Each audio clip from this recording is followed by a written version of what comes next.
Today I'm here with my son, my oldest, Oliver, and we are here to unleash your full potential. Today we want to talk about confidence. How important is confidence in our life? When we show up with confidence at work, at home, with our friends, it makes a difference. I'm not talking about arrogance. I'm not talking about pride. I'm talking about a sense of knowing who you are and being confident in that. Oliver, why don't you start us off with a definition of confidence? Okay.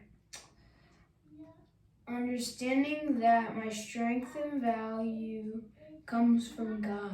Strength and value comes from God. So knowing that inside of you was placed this strength and value from your Creator, the person who made you, who gave you the gifts that you have, who placed that intrinsic value in every human being. And understanding those strengths and remembering that value gives us confidence.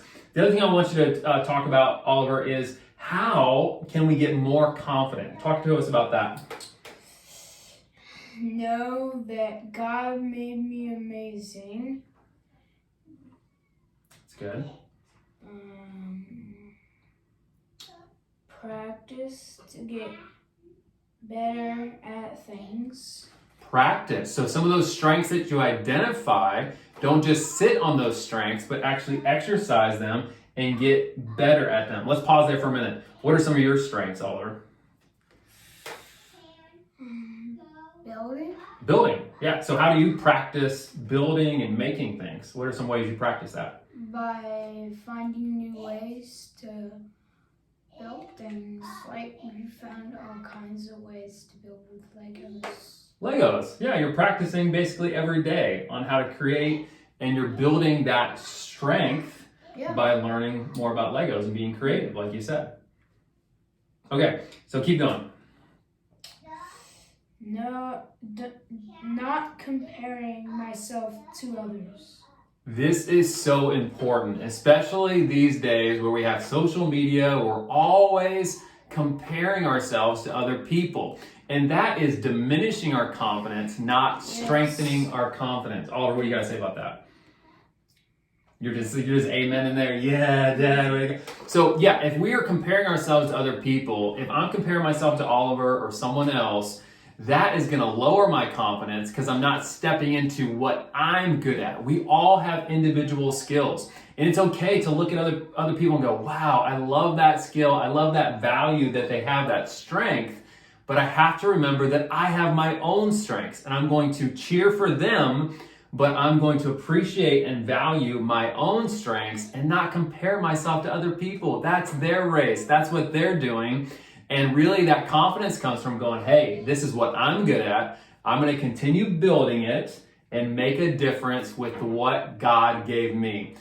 Strengths and value, understanding your own value and appreciating your strengths and the strengths of others. So hopefully that has helped you. Thanks so much for your help, Oliver. Any last words you have for us about confidence? Yes, if you're asking about the opposite of it, it's timidity. Yes, timidity. Timidity. I don't know. Being timid. Okay, I don't know. We can't get that word right. Timid. Yeah, it's timidity. Yeah. Timidity. Mom's yelling from the other room. Timidity. So it's the idea of being timid. What does being timid mean? It means not being confident, just comparing yourself to others and just being like, oh, I don't really want to try to do that. I don't know. Yeah. So walking into a room being timid is like you're not really wanting to meet people. You're kind of hiding a little bit. It's okay to be shy and some of those things. But realize that you should have confidence because you have strengths, you have value, and so the opposite there is timid. That's right. So thank you for adding that too. Any last words? You're good? Thanks for helping me today, man. Here's a guy who is building confidence. He's realizing his strengths and realizing his value in the world. And that's part of our job as parents is to call that out in our kids' lives, in those around us, and that will make a difference. So thanks so much, Oliver. Thanks so much for watching. Share with a friend that might use these encouraging words. Maybe some children in your life, your own kids or kids you know, are looking to find that confidence. Help them find that. Help them find their strengths. Help them find their value, and that will set them up for a great life. Thanks so much for watching. Have a great day.